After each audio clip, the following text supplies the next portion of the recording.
So, AM pala. Madaling araw. Okay, so 16 na. Kahapon, 15. So, mag-istorya lang ito si Brother Roy at Brother Jason. Pag 1 year, kay one day lang ang gap sa kanila mga anak. Muntik na magkasabay. Muntik maging 15. Please pray pa lang kay si Sister Abby, na-CS po. Alam po natin na mahirap ang CS. Magastos. Kaya, bakit uso na ngayon ng CS? Noong una, di ba masyadong uso ng CS? May nagabulang-bulang doon, pero kaya man ipagawaon sa partiran. Isang hinuti-luto pa lang doon. Ano man, kaya man, normal. Ngayon, wala na, mga sosyal na, pati mga bata, sosyal na. Ayaw na magdaan ng normal. Gusto na yung painless. Hiwa-hiwa na lang. Kaya, kayo, bago kayo mag-asawa, magtipon muna kayo pang CS. Kay bibiro. Wala kayong trabaho, kay Muyong. Kay Muyong. Kaya nakita ka problema. Hindi wala ka problema. May sakit ulo mo. Sa CS pa lang, problema na. Wala pa lang gatas. Kaya, kailangan talaga ng prayer. Let's pray sa Arakel family. Okay? Now this time, tayo magtagal and let's proceed. Ano po na ito, mga kapatid, na natin, na parang napasadakan natin before, kung mas maganda na maisa-isa natin ngayong hapon. And salamat na nag-request ako na isang married lady natin na gawa ng PowerPoint para mas klaro, mas maliwanag. Kasi isa ito sa mga topic na confusing, mga kapatid. Itong rapture at second coming. Maraming mga churches di-combine na ang second coming pareho lang sa rapture. Ang rapture, sino lang sa second coming. So yun ang pagkaintindi. Which is hindi, magkaiba ang event. Magkaiba ng program. May kaibahan, may distinction. Kaya, yun ang ating tingnan ngayong hapon. Ano ang kaibahan sa the rapture at the second coming. Hello, amen, church? Ayun, excited tayo. I hope and pray after the lesson, magkaroon tayo ng idea na magkaiba pala na ito na event. At ano ba ang ating hope? Saan ba tayo napabilang? Saan ba tayo sa dalawa? The rapture versus the second coming. Amen. Okay? Sige, tayo muna tayo at mag-pray tayo. Discuss the word. Gracious Father and loving God, thank you this afternoon. Thank you for the opportunity. Makabalik kami ngayong hapon. Thank you for the time we can fellowship one with another. With the brethren, at the same time, we can fellowship with your word. I ask you, Lord, to please guide us. I ask the Holy Spirit to enlighten our mind and give us a receptive and teachable spirit that we may be able, Lord, ma-differentiate namin ano ang kaibahan sa rapture at second coming.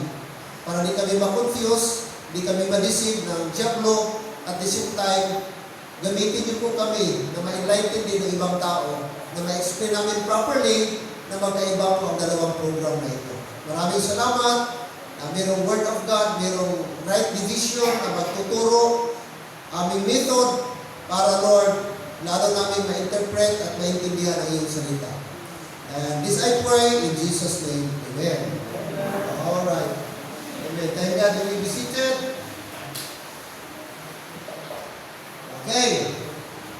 The rapture, which is, tinatawag ito mga kapatid, is the blessed hope versus the second coming or the glorious appearing.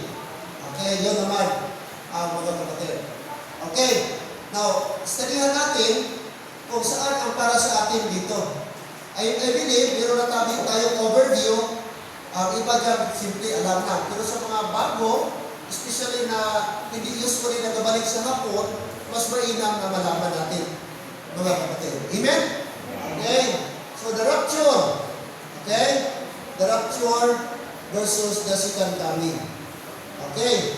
Now, basahin natin ang ating text. Thessalonians chapter 4, verse 16 and 17. Sige po. 1 Thessalonians chapter 4, verse 16 and verse number 17.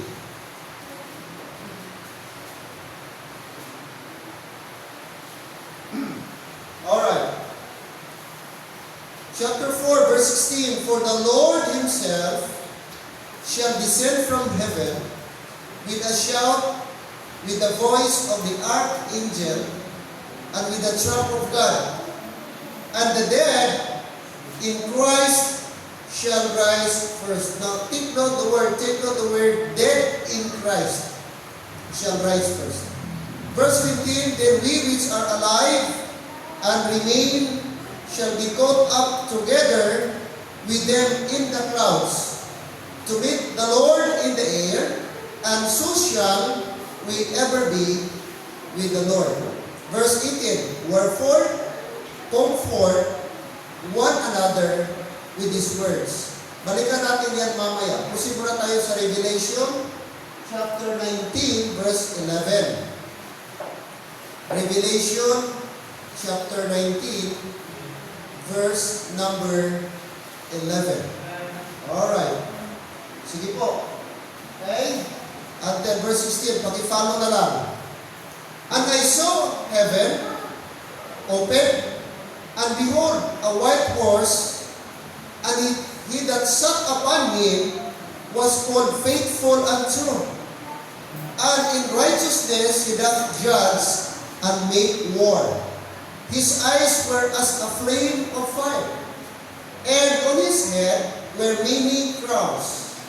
And he had name written that no man knew, but he himself.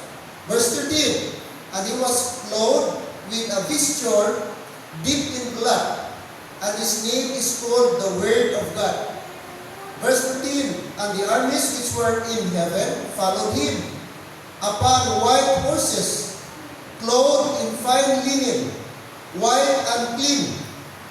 Verse 15, and out of his mouth goeth a sharp sword, that with it he should smite the nations, and he shall rule them with a rod of iron, and he treadeth the winepress of the fierceness and wrath of Almighty God. Verse 16, and he hath on his vesture and on his thigh a name written, King of Kings and Lord of Lords. So, ating i-differentiate ang dalawang event, mga kapatid. Okay? Now, okay. Lagyan na. Okay. So, now confusion, like I said, arise when people fail to rightly divide the rapture and the body of Christ from the second coming of Christ to Israel. Okay? Pagkaroon talaga ng confusion, ang bawat isa kung hindi natin applyan ang rightly dividing. Versus rapture, which is for the body of Christ, and from the second coming, which is for the Israel. Now, meaning, balik tayo. Okay. Balik na tayo dito. Ang rapture, balik tayo. Ang rapture para sa body of Christ. Amen? Body of Christ. Tandaan niyo po. Ang body of Christ, the church, which is the body of Christ, ano yan sila? Composed of believers who trust and believe the finished work of Jesus Christ. Regardless kung ano ang affiliation, regardless kung nabaptize o wala, ang tawag sa body of Christ, member of the body of Christ, ang tawag sa kanila, dalawa, ang tawag, one new man or new creature. Sila po dito ang mga tao na member sa body of Christ. So sila po yung i-rapture. While ang second coming, particularly ito para po sa nation of Israel. Israelite, tapos i-judge ng Panginoon ang mga nations. So, ang focus dito is Israel. The second coming, i-gather ng Panginoon. Okay, with Jesus Christ. Now, the rapture is a mystery truth revealed only to Apostle Paul, while the second coming is prophetic event foretold since the world began. Laro ba? Na ang rapture, hindi ito alam ng mga tao sa Old Testament. Wala ito. Okay? Since the world began, wala ito gireveal. Only kay Apostle Paul. Walang knowledge ang tao what is rapture. Kay Apostle Paul lang to na truth gireveal mga kapatid. While itong second coming is a prophetic event. Ibig sabihin, foretold since the world began. Gi-prophesy na po, gi-predict na, gi-sabi na. Long time ago, long before, wala pang Messiah, gi-sabi na sa Bible o sa prophecy that there will be a Messiah na maging Messiah ng nation of Israel. That's why, sabi dito, mixing these two creates false expectations and dangerous doctrines. Dispensationalism clears the fog by showing God's distinct program for the body of Christ and Israel. Kaya, ang danger kapag i-mix natin ang dalawang teaching, dalawang doctrine, at walang dispensational study, magkakaroon ng fog. Ibig sabihin, blurred, hindi klaro. So, ang labas, magkaroon ng mixing. So, walang distinction between the program, the body of Christ, and Israel. Kaya, importante talaga na meron tayong dispensational study. Studyhan natin kanino ito, para kanino ito, sino ang audience sa mga taong ito o sa event na ito, mga kapatid. Now, first of all, ang program. Ano ang program? Rapture is a mystery program. Take note, there is two program in the Bible. Prophetic program and mystery program. Now take note, ang rapture, lagay nyo ba? Automatic po yan. Mystery program. Let's read Ephesians chapter 3 verse 9. Sabi po ng Ephesians chapter 3 verse 9. Sabi niya po Sir Paul. Okay? Sige po, mag-open tayo ng Bible. Ephesians chapter number 3 verse 9. Ephesians 3, verse 9. According to verse 9, and to make all men see what is the fellowship of the mystery, which from the beginning of the world hath been hid in God, who created all things by Jesus Christ. Notice the word, the mystery program, according to Apostle Paul, which is from the beginning, is hid, hath been hid in God, who created all things by Jesus Christ. So, again, let me clear na ang rapture, wala ito sa Old Testament. Hindi ito gireveal. Hindi ito alam nila Apostle Peter. Walang alam si Apostle Peter about rapture. Kaya ang rapture, exclusively, are you listening? Exclusively lang, i-reveal doon lang kay Apostle Paul. Wala ng ibang tao. Kaya ang mga tao nung una, umpisa kay Adam, until before the cross, wala silang knowledge about rapture. Kaya walang nagsabi sa kanila, walang nag-predict na may rapture na kami. Ang isabi lang, Bisaya lang ang magdating. Okay? Para sa Israel. Okay? While, itong second coming, prophecy program for Israel. Magsilita, mystery. O kumusta itong kaso nga natabo? Dito, mystery pa until ngayon. Anong ibig sabihin? Blanco.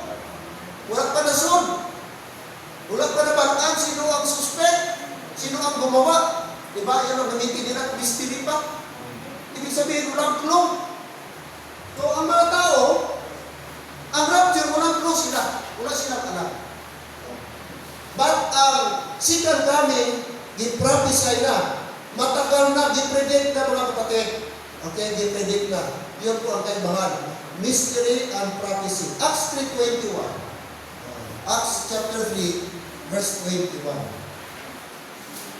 Pareho sila chapter 3. Tandaan niyo po, Ephesians chapter 3 and Acts chapter 3. Alright. Acts chapter 3.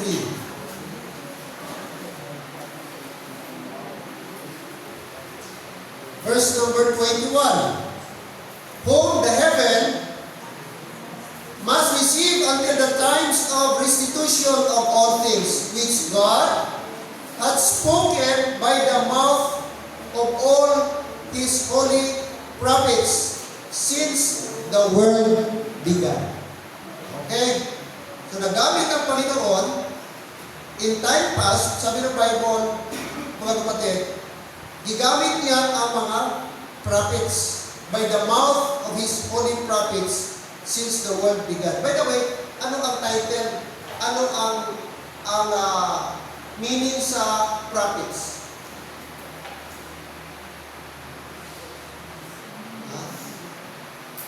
Foreteller. Foreteller. Tagasabi ng future. I-foretell nila. Hindi pa nangyari, i-foretell nila. Yun ang ibig sabihin ng prophets.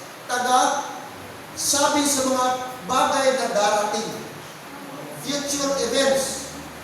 Okay? Katulad kay Isaiah chapter 9 na sinabi niya, okay, unto us is given, unto us is child is born, okay, and thou shalt call his name. Sabi niya, marami siyang ibangit, Counselor, Almighty God, Prince of Peace, Everlasting Father. Matagal na yan sinabi. Tulad pa na bata si Jesus Christ, natagna na. Ayun sinin, nandiyan na tayo. Yun ang ibig sabihin ng mga propeta. Ito din, ang second coming, gisabi na, giprophesy na, sabi ng Acts, kasama na sa prophetic program. Okay? Prophecy program, mga kapatid. Okay, so, meaning, magkaiba ang program. Ang rapture, mystery. Ang second coming, prophetic program. So, magkaiba sila ng program, mga kapatid. Okay? Next. The place. Ano ang kaibahan nila? Ano ang distinction? Number 2, the place, kanina program. Ang rapture mystery program, the body of Christ. So again, program siya, ang place niya, the body of Christ. Second coming, the prophecy program for Israel. Ang mystery, body of Christ. Tayo, ngayon, na nabimber sa body of Christ. While ang second coming, mainly, program for Israel. Ibig sabihin, ang Israel, mga kapatid, okay, as general, as a whole, dito sila. While ang mga saints, o sa atin ngayon, na mga new nature o new man, dito tayo. Dito. Pero dito, meron din mga Israelite na saved. Pero, I think, very few lang. Kasi until now, like I said, blind pa rin ang mga Israelite. Ayaw pa nila maniwala kay Jesus Christ na Savior nila. Okay? Kung meron mga masave dito sa rapture, madala, very few lang. Kasi dito talaga sila. Sa second coming, dito na sila maniwala, kilalanin nila na si Jesus Christ na ang kanilang Messiah. Amen? Klaro? So, ang place, magkaiba po mga kapatid. Ang program, magkaiba. Okay? The body of Christ, sa mystery, while ang second coming is for Israel. For Israel. Alright. Now, next, the people. Punta naman tayo. Sino naman dito? Sa rapture, ang mga candidates. Of course, ang candidates is for the body of Christ. Pero ito, Jews and Gentiles in one new man. Like I said, sa rapture, naniniwala ako, meron din mga Hudyo masave. Amen? Pero kunti lang. Kunti lang sila. Ngayon nga, sabi ko, until now, blind pa ang mga Israelite. One second coming for Israel and the nations. Itong nations dito, may mga Gentiles din dito. Pero mainly, for Israel ang focus. For Israel. Now, tignan natin ang Matthew 25, 31 at 32. Matthew, basahin po natin. Matthew 25. Verse 31 and 32. When the Son of Man shall come in his glory, and all the holy angels with him, then shall he sit upon the throne of his glory. And before him shall be gathered all nations, and he shall separate them one from as a shepherd, one from another, as a shepherd divideth his sheep from the goats. So itong separation na mangyayari, itong nation na i-gather ni Lord, i-gather niya, at itong pong sheep or goats, i-separate niya ang sheep sa goats. Ang sheep dito, ito yung mga nation, Gentile nation na tumutulong sa Israel. Ang goats naman, nag-refer sa mga bansa, nag-kontra sa Israel. Ano ang mga bansa ngayon? Mostly Arab. Kunti lang ngayon ang nation na gakampi sa Israel. Mostly sa mga Arab countries, gusto nilang i-wipe out ang Israel. Gaza, Iran, ano pa? Iraq, hindi masyado. Syria, ngayon, Lebanon. Maraming mga nation. No? Jordan, Egypt, yung tinatawag na 5-day war, na 5 nation nag-combine para atakihin ang Israel, puro yun, mga Arab countries. So sabi ng Bible, doon sa Sikar kami, i-gather ni Lord lahat ng mga nation, i-divide niya. Dito, mga sheep. Dito sa kabila, mga goats. At i-judge niya po. Okay? Isipanin niya yung mga nation na katulong sa Israel, maybe yung mga European country. Okay? England. Ito,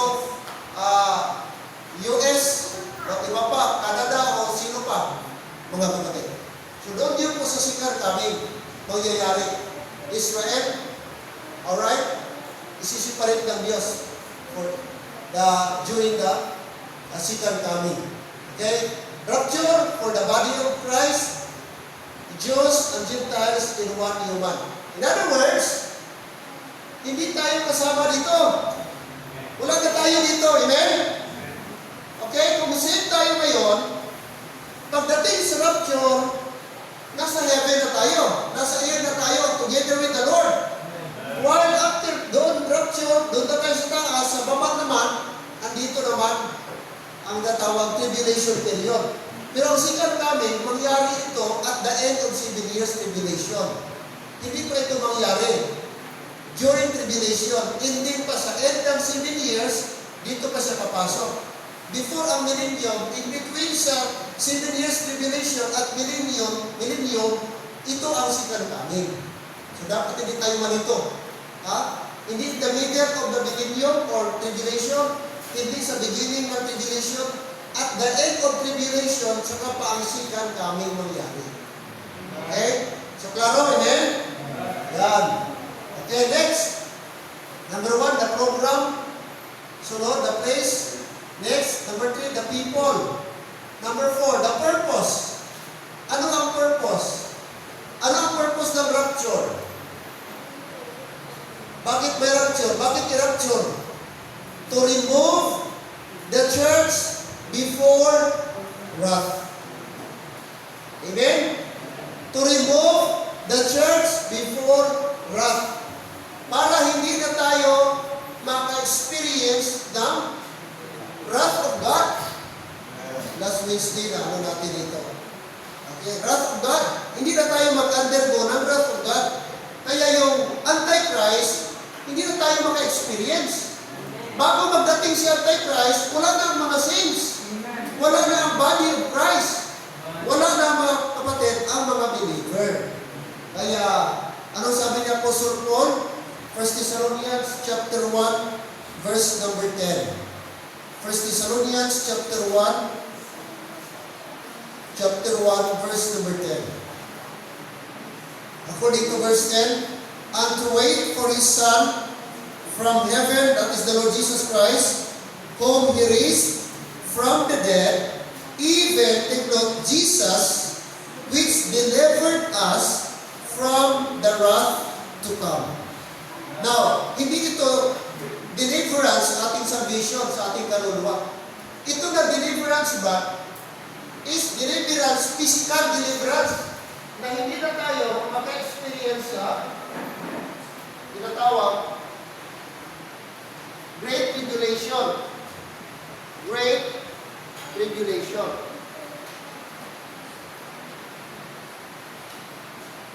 Right. Alright. Okay? Kaya, we believe, mga kapatid, based dito sa verse na ito, we believe on pre-tribulation. Nakarinig na tayo dyan, pre-trib. I-shorten lang. Mayroong tatlong theory. Pre-trib, mid-trib, at post-trib. So saan tayo sa tatlo doon? Ang ating posisyon, ang ating stand, and I believe it is in the Bible, pre-tribulation. Na rapture mangyari before tribulation years. Okay? Hindi in the middle of rapture, hindi after sa tribulation of rapture, but before the tribulation period. Based on this verse, that Jesus Christ, the Son of God, delivered us from the wrath to come. Ikaw ba ganahan mo pa ba? Maka-experience ka? Experience pa rin mo ng karisod? Oh? Hindi na. Because we are not, in fact, sabi ko ng Bible, we are not appointed unto wrath. While second coming, to judge the nation. Ang purpose po ng second coming, i-judge the Lord ang mga nation at establish the kingdom. So preparation ito, second coming, i-prepare the Lord ang kanyang coming kingdom, which is i-establish niya during the millennium period. Kaya bago siya magkaroon ng millennium, itong mga nation, mag-undergo muna sila ng judgment. Okay? Judgment. Revelation chapter 19. Anong sabi ni Apostle John? Nung pinakita kay Apostle John ang future events. Okay? Sige po. Mag-open tayo ng Bible. Revelation chapter 19, verse 15. Okay, all ladies, can you read please 15 and 16?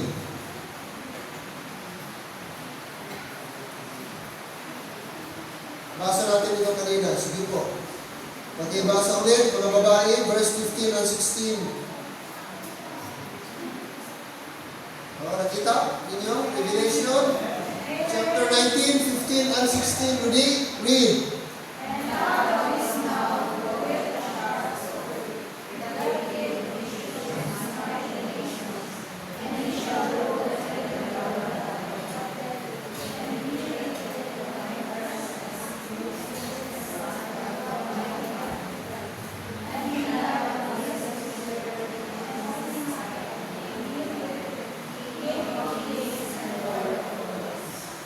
Now take note, itong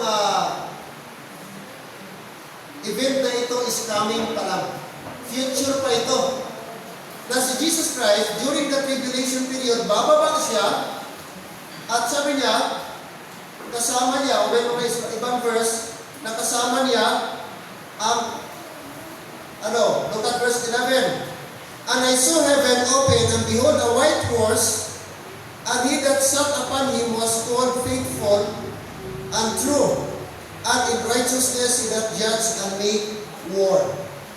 Now, na-notice nyo kanina sa ating pinaka-title, yung si Jesus Christ, nakasakay ng kabayo, kasama ang mga angels or mga saints, mga kapatid. Okay? Ano ang title sa kanya? Faithful and true. Verse number 15, out of his mouth goeth a sharp sword. That means, nag-reflect, nag-refer about judgment. that with he should smite the nations. Kato nagakontra sa Israel. And he shall rule them with a rod of iron. Ito naman yung millennium time. Rod of iron yun. And he treaded the winepress of the fierceness and wrath of Almighty God. Verse 16, tapos sa kanyang damit may nakasulat. Ano ang title niya doon? Sa kanyang vesture, and on his thigh a name written, King of Kings and Lord of Lords. So yung title pala, na King of Kings and Lord of Lords, future pa yan. Hindi pa yan, wala pa yung title na yan. Di pa natin piling tawagin si Jesus Christ na King of Kings and Lord of Lords. In fact, sino pa ang King? Sino ang nag-dominate ngayon sa, sabi ng Bible, Satan is the prince in the air and the power of the air. Sabi ng Bible, ang the-control na yung rock? Hindi pa. Magiging Lord of Lords lang si Jesus Christ doon na sa millennium. And King of Kings. Sa ngayon, hindi pa yan. Future pa yan na event.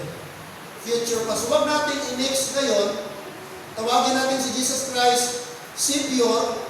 Tawagin din natin siya Lord of Lords and King of Kings. Magkaiba po yung na-sitting. Magkaiba po yung na-event. Magkaiba din po na audience or mga tao. Alright? Tandaan natin, ang second coming, i-judge niya mga nations. At the same time, i-establish niya ang kanyang kingdom, which is the millennial kingdom, millennial reign of the Lord Jesus Christ. Ang rapture, to remove the church before the wrath, the coming wrath. That's why, ito ang blessed hope natin. Bakit? Sapagkat na tayo maka-experience ng hirap. Kung ikaw naman naiwan sa rapture, dito ka. Maabutan mo ito. Second coming ka. Kung wala ka sa rapture, dito ka. Makita mo. Visible si Jesus Christ. Ito ang second coming. Okay, that's the difference. That's the distinction and purpose nila. Magkaiba po ang purpose ng rapture. Magkaiba ang second coming. Klaro, amen? Alright. Next. Okay. Place versus punishment. Ang rapture, ano ang result sa rapture? Ano ang epekto sa rapture? Ang rapture is comfort and blessed hope. Itawag sa Paul na blessed hope. Yun ang blessed hope ng mga believers. Yun ang blessed hope ng mga new creature. Kaya sabi niya sa 2:13 ng Titus. Titus 2:13. Basahin natin sandali. Okay, Titus chapter 2 verse 13. Okay, mga lalaki naman ang magbasa, please. Titus chapter 2 verse 13.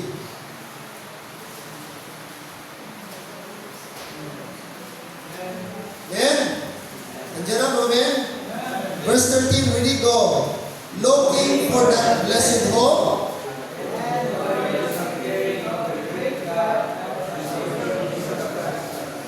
Okay. So, napakaganda yung sinabi ni Paul, looking for that blessed hope. So, tinawag ang rapture na blessed hope. Diba? Napakaganda, blessed hope. Tayo minsan, nag-aantay tayo ng magandang event. Magandang event. Yun ang ating excitement. Si Apostle Paul sabi niya, yun ang inihintay. Ginalong forward. Ano po yun? Sabi niya, and the glorious appearing of our great God. Sino yung great God na tinawag dyan? And our Savior, Jesus Christ. Amen. So, ang rapture pala is comfort. Bakit comfort? Comfort? Sapagkat ito ay, joy ang kanyang binigay. Blessed hope. So, kung blessed hope, mga kapatid, okay? Bakit ayaw natin mag-rapture? Amen? Ito ang solve sa lahat ng ating mga problema. Okay? Lahat ng ating mga struggle. Ma-end ang ating mga struggle, ang ating mga kapatid. Oh? Pagdating ko sa rapture. Kaya tinawag siyang the blessed hope. Yun ang ating pinaka-hope, hindi yung, yes, happy man tayo sana kung makabalik ang mga Duterte, no? Pero hindi yan ultimate na. Meron pa rin imperfection. May mga limitation sila. Hindi sila ngayon, tapos pagkasunod, hindi naman. Okay? Temporary lang. Parang band-aid solution lang. Pero struggle pa rin tayo. Pagkatapos nila, pareho ngayon, struggle naman tayo. Pero tayo, pagdating sa rapture, ultimate ang ating joy. Tuloy-tuloy na. Oh, itatabang, sige, panikabot, adlaw-adlaw. No? Kahit may masama yung pakiramdam mo, napilitan ng bumisi, magtrabaho na naman. Oh, wala tayong magawa. Pag sabit taas ang kurinti, wala tayong magawa. Pag taas ang tubig, wala tayong magawa. Bayad ka na lang. Oh. Pag sabi ng eskwelahan, mataas ang tuition, wala tayong magawa. Di pwede magkaisang, pag di makabayad sa tuition, wala kang magawa. Lahat yan, part dito sa mundo. But praise God, meron tayong hope. And our blessed hope is the rapture. Amen? The rapture. Kaya dapat doon tayo, kaya isecure natin ang ating sake at ang ating soul na save tayo. Kasi napakadelikado kung hindi ka masali sa rapture. Baka magtaka ka na lang pagdating mo ng simba. Bakit wala pa sila? Bakit wala si pastor? Wala ibang mga member. Alas 10 naman, may pa nag-umpisa. Ay, gali, nag-rapture na pagkasabado pa lang. Hindi, ikaw ay kadadala. Tapos nakita na yung mga brad. Sis, hindi pa sila itong mga utod, mga brethren. Ito, ano sila? Dugayan sila, mga sumong pa lang. Pinakadugay na ginag-umpisa. Ay, ba't ito nag-chat lagi sila? Ay, tapos na. Eh, galing, na-rapture na kami. Ikaw, nabilin. Umibi, ibulula. Ikaw nga ako, nabilin. Ikaw mananay, mananay, bata, nabilin. Natapos na. Sino na ipapastor niyo din eh? Ako nabilin. Magpili ka mo, mag-ano ka mo.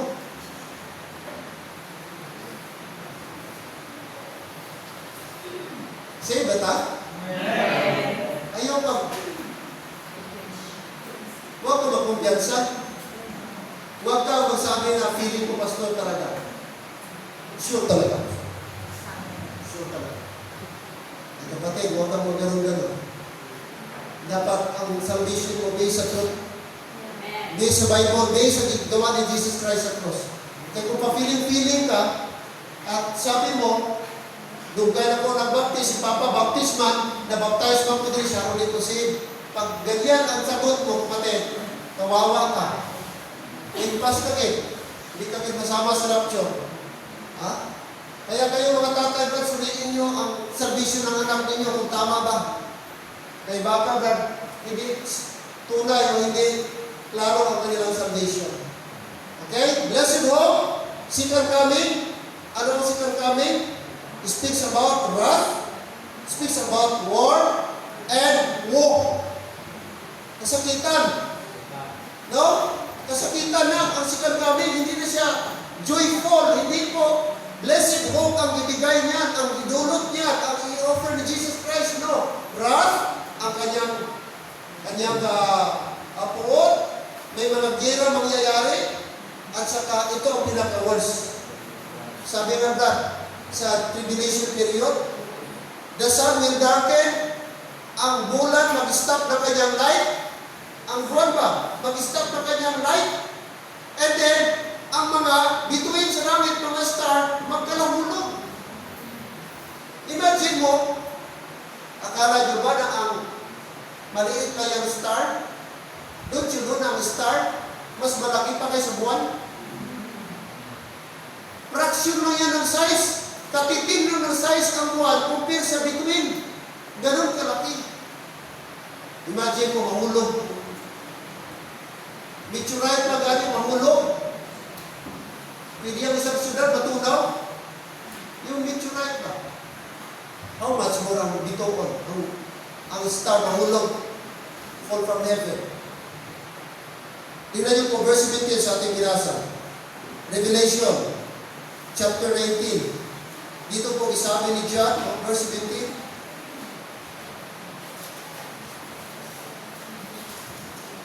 Revelation 19:17. And I saw an angel standing in the sun, and he cried with a loud voice, saying to all the fowls that fly in the midst of heaven, come and gather yourselves together at the supper of the great God, that he may eat the flesh of kings, and the flesh of captains, and the flesh of mighty men, and the flesh of horses, and of them that sit on them, and the flesh of all men, both free and bond, both small and great. And I saw the beast and the kings of the earth and their armies gathered together to make war against him that sat on the throne, that is Jesus Christ, on the horse, against the army. And the beast was taken, and with him the false prophet that wrought miracles before him, with which he deceived them that had received the mark of the beast, and them that worship his image. These both were cast alive into a lake of fire, burning with what? Brimstone. Verse 21, and the remnant were slain with the sword of him that sat upon the horse, which sword proceeded out of his mouth, and all the fowls were filled with their flesh. Okay? That's the wrath of God. Na ikanya pong lipunin ang mga tao na nagsamba sa beast, nagsamba doon sa kay Antichrist. The mark who received, verse number 20, deceive them that have received the mark of the beast and them that worship his image. So, i-just ng Panginoon ang nag-worship sa image at nag-worship sa beast. Kaya, ang second coming, hindi yan siya joy.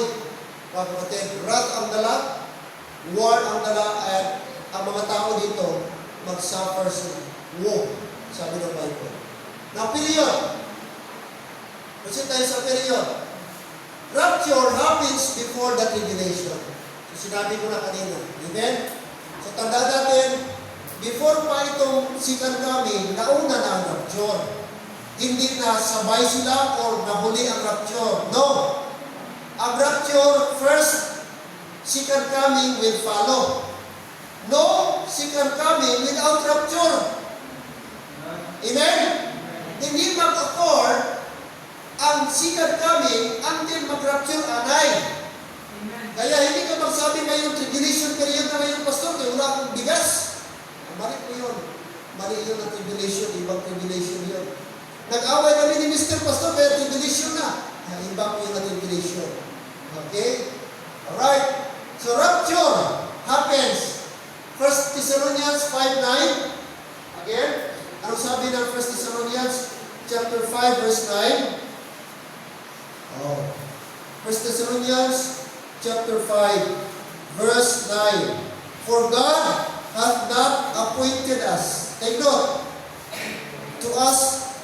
For God hath not appointed us to wrath, but to obtain salvation by our Lord Jesus Christ. Amen? So, tandaan niyo po, underline the word, for God hath not appointed us to wrath. So, wala na tayo. Accept na tayo. Na-accept na tayo sa wrath of God. Kasi ang anak ng Diyos, i-safety niya muna. No? Kaya, napakaganda po yung rapture. Kasi ang rapture ay isang event na kung saan na-separate na ang mga sins. Okay? Na-separate na bago ang i-pour out ng Panginoon ang kanyang wrath. Okay? Happens before the tribulation. Second coming happens after the tribulation. Like I said, ito po ay end na po. At the end of tribulation period, doon na papasok ang second coming. Second coming. Okay? Matthew 24:29. Hanggang 8 lang yan or 9. Lapit naman tayo matapos. Basahin natin ang Matthew 24. Sige. Now, tandaan natin, ang Matthew 24, hindi po yan para sa body of Christ. That is for nation of Israel ang sinabihan yan. Nation of Israel. 29 and 30. And for everyone, for unto everyone. Chapter 24, sorry, 25 nabasa ko. Alright. Immediately after the tribulation of those days, shall the sun, take note, be darkened, imagine mo, di magsiga ang araw, and the moon shall not give her light, wala ng ilaw, mag-brown out na ang bulan. And the stars shall fall from heaven, and the powers of the heavens shall be shaken. Dami ka terrifying ito mga kapatid. And then shall appear the sign of the Son Man in heaven, and then shall all the tribes of the earth mourn, and they shall see the Son of Man coming in the clouds of heaven with power and great glory. Verse 31, and he shall send his angels with a great sound of a trumpet, and he shall gather together his elect from the four winds, from one end of heaven to the other. Okay? So ito po yung mga kapatid ang second coming. Second coming. At the same time, okay, nag-precede po ang tribulation. Imagine mo, ang sun, mga kapatid, shall be darkened, the moon shall not give her light, and the stars shall fall from heaven. Okay? That's the second coming. Thank God, hindi na tayo maka-experience yan. Alright. Next. Okay? Ito tayo. Prophecy versus mystery. Rapture, secret, never revealed before Paul. Never revealed before Paul. So, prior kay Paul, wala pa si Paul, secret ito, rapture. Walang nakakaalam sa rapture. Kaya tinawag siya sa Corinthians, great mystery. Ano sabi? Tingnan niyo po, 15:51. Sabi ni Apostle Paul. Okay? 1 Corinthians 15:51. Okay? Nag-mention din po ito about rapture pa rin. Sabi ni Paul, 1 Corinthians 15:51, behold, I show you a mystery. We shall not all sleep, but we shall all be changed. In a moment, in the twinkling of an eye, at the last trump. For the trumpet shall sound, and the dead shall be raised incorruptible, and we shall be changed. 53. For this corruptible must put on incorruption, and this mortal must put on immortality. Verse 54. So when this corruptible shall have put on incorruption, and this mortal shall have put on immortality, then shall be brought to pass the saying that is written, death is swallowed up in victory. This is rapture, amen? Another passage of rapture. Tinawag ni Paul ang event na ito mystery.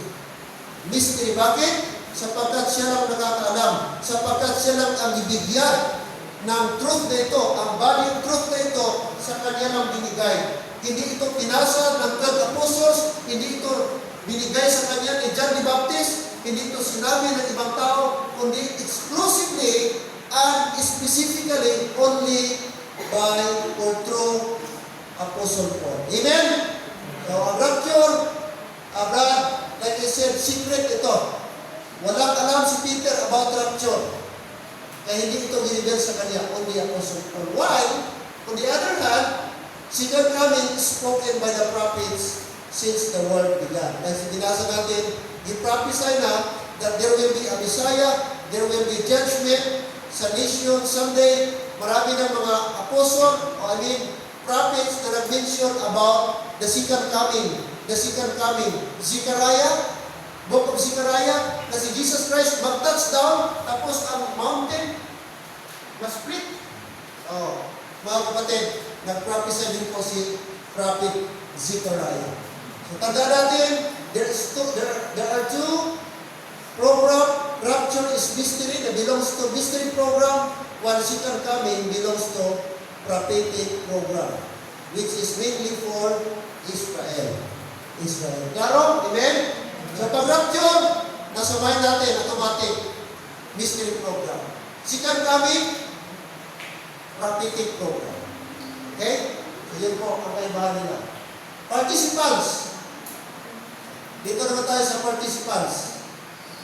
Sa rapture, Christ comes for, take note, His saints. Ang ibig sabihin, ang pupuntahan ni Jesus Christ, magpunta siya dito para sa kanyang mga saints, para sa mga saved, para sa mga believer, sa mga tao na nag-believe sa gospel. Amen? So, for His saints, kasama ka, kasama ako, kung saved ka ngayon para siya, ang pagpunta ng rapture o ang event ng rapture para sa mga saved. Sa panahon ngayon, in this dispensation of grace. While, ang second coming, ang kaibahan niya, Christ comes with His saints. So, ang second coming pala, may mga saints din. Pero kasama ni Kristo.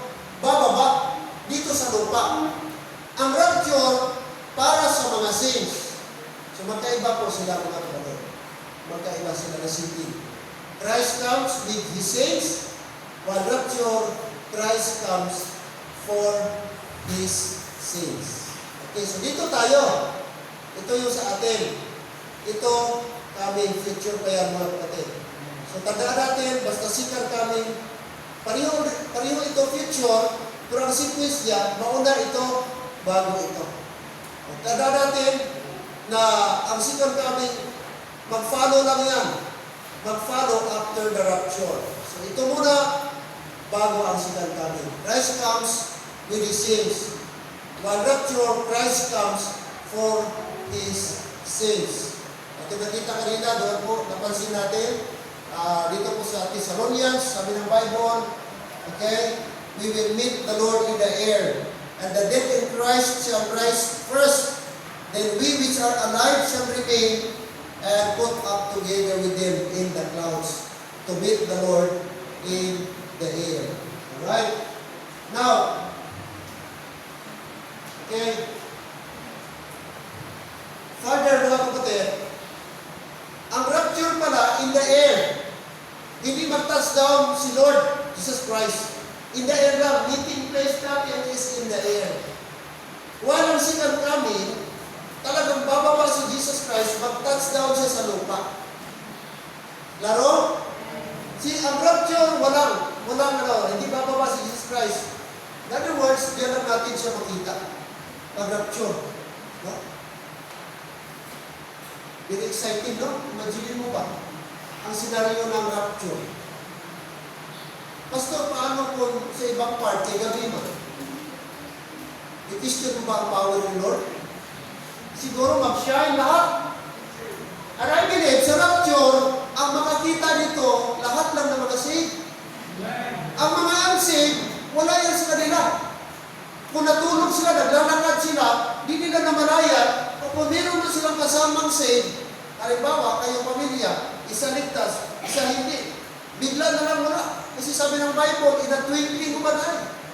Gaano pa kabilis ang twinkling of an eye? Blink of an eye. Makawat mo ba yan? Ilang seconds yung pagpamisok mo? Ganun kabilis. So, bigla na lang nawala.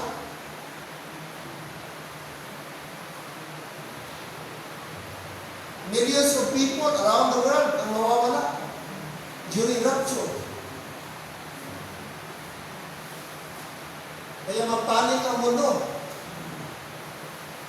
Sabihin nila, mayroong alien invasion. Bakit nawala yung mga tao? Yun ang kanilang perception.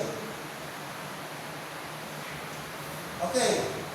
Now, number 9. Placement in God's plan. Dito naman tayo. Placement in God's plan. In God's plan, saan tayo? Ang rapture ends dispensation of grace. So, tandaan natin, na pag-rapture, that's the closing. That's the culmination of the dispensation of the grace of God. Pag-rapture, wala na, sirado na ang grace period. Wala na, hindi na masave ang tao through faith.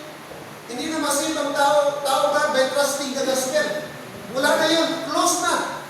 Wala na yun, wala na, kahit ano pang gawin ng tao, wala na, hindi na talaga pwede. Hindi na sila masave doon. Kasi sirado na ito. After the rapture, ang next na event, wala na mga kapatid. Wala na. While ang second coming naman, begins Christ's millennial kingdom on earth. So ito, mag-usher itong second coming sa coming millennium. Ito yung opening, ito yung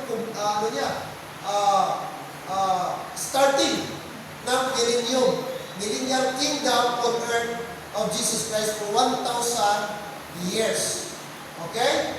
While, mga kapatid, doon na sa heaven ang mga Christian, mga believers, sa baba naman, after tribulation, dito naman yung mga tao. Mag-reign with Christ on earth for 1,000 years. Yung naiwan sa rapture, nag-survive sa 7 years tribulation, pwede sila maka-enjoy dito, pwede silang masaling dito sa millennial reign of Christ sa 1,000 years. Kasi may mag-survive pa sa 7 years tribulation. Okay? Pero, ibang dispensation na ito. Dispensation of millennial reign of Christ, millennial kingdom on earth of Christ. Dito na po yung tinatawag rod of iron na walang pili. Isa lang ang mag-reign sa kanila. Ito si Jesus Christ. At gawin niyang center of worship ang Jerusalem. No? Center of worship ang Jerusalem. Dito, i-restore niya ang tinatawag Davidic Kingdom. Dito mangyayari yung Davidic Kingdom. Mismo doon sa throne of David, doon magpungko, doon mag-reign ang ating Panginoon, the Lord Jesus Christ. Hindi sa Davao, hindi sa Siargao, hindi doon sa Binagat Island, kundi literal na Jerusalem. Doon talaga mag-reign ang ating Panginoon sa kanyang kingdom. So, ito, coming pa ito. Wala pang kingdom ngayon. Wala pang tribulation na, kingdom na. Kaya, masyado yung Okay? So, take note, coming pa mga kapatid. Ang second coming begins Christ's millennial kingdom on earth. Kasi, mangyari ang second coming after tribulation period.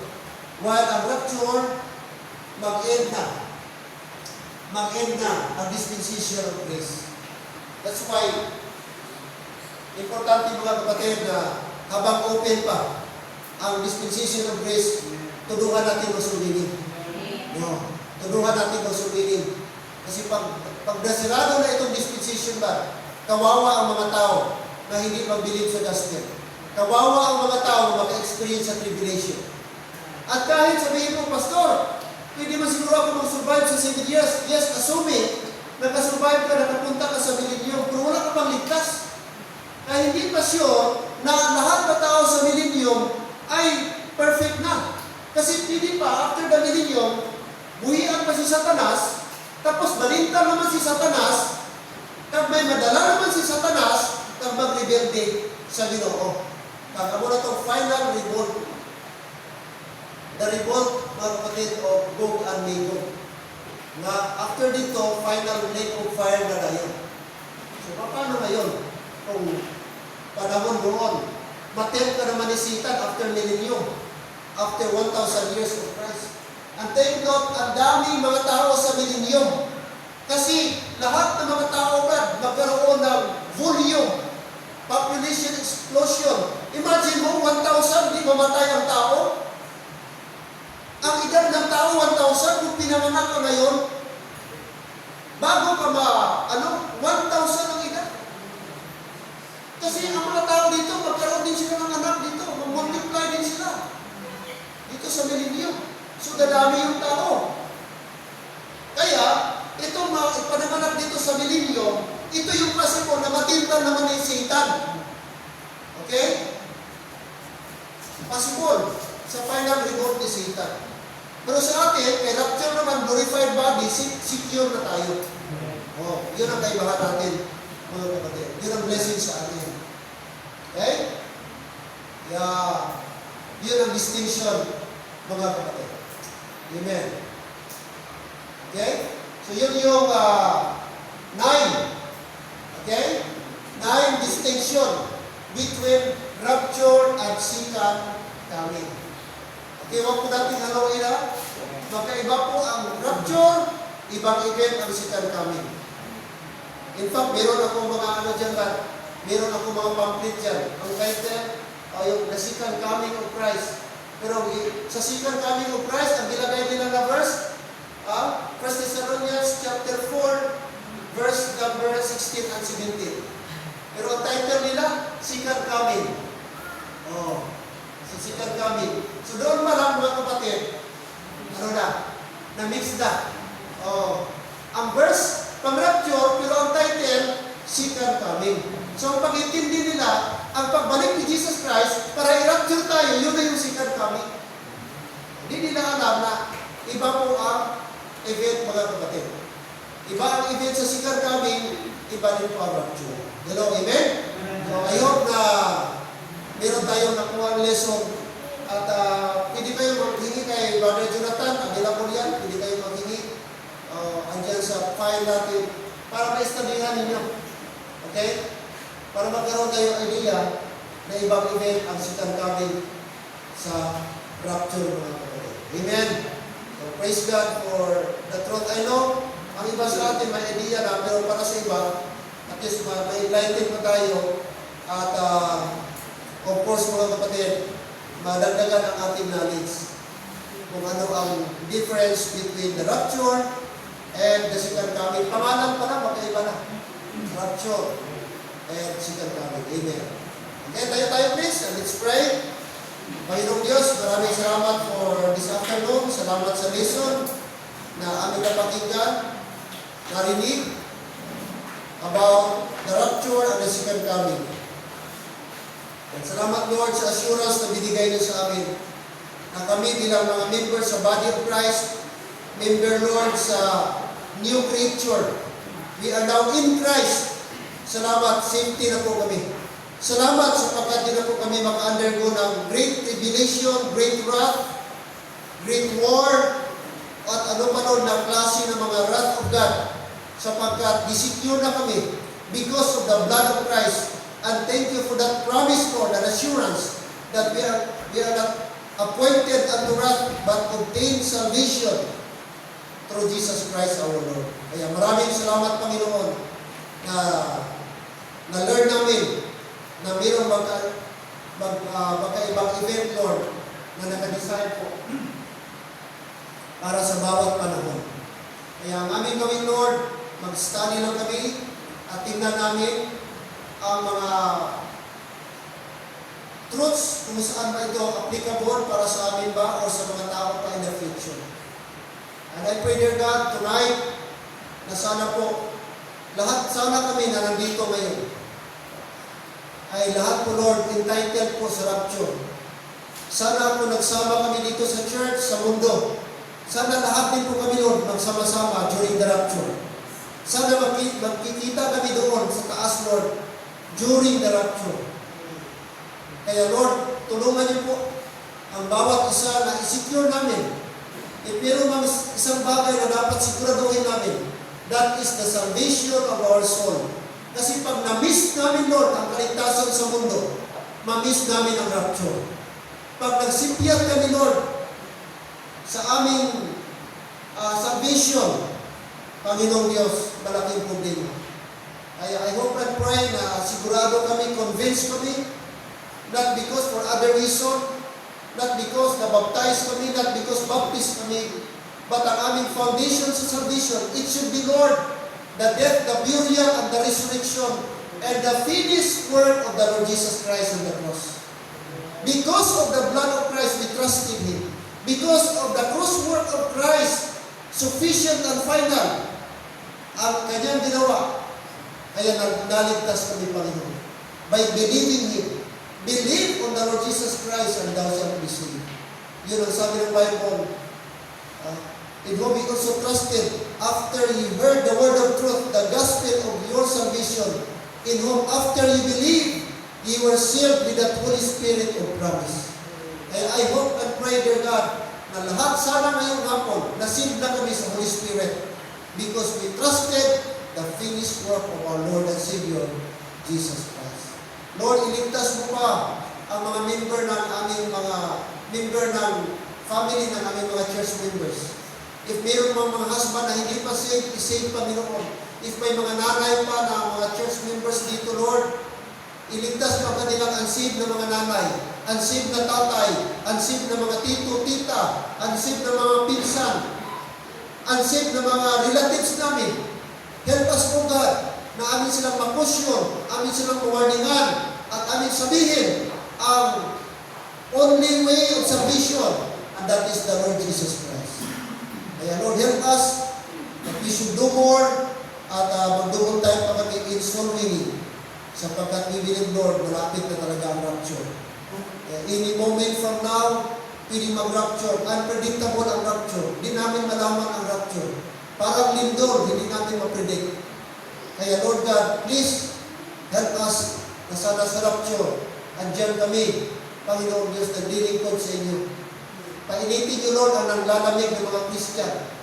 At Lord, excite niyo kami, i-revive niyo kami, i-restore niyo kami.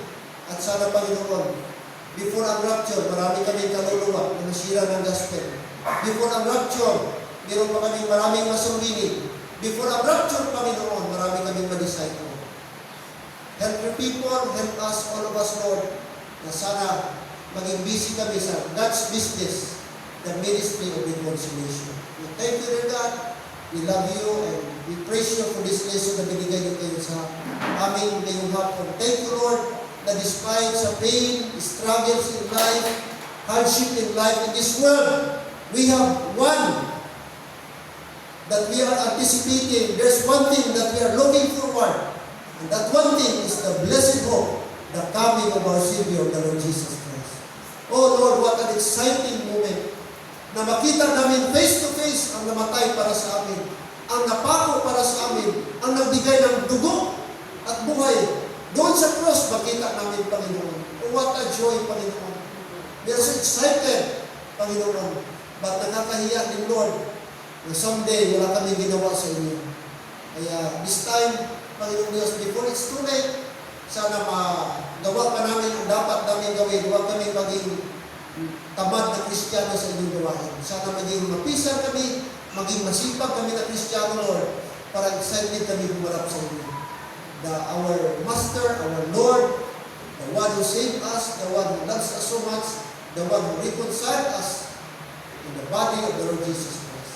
Holy Spirit, Lord, we pray on us in Jesus' name. Amen. And amen. Praise the Lord. Amen. I hope na meron tayong na-learn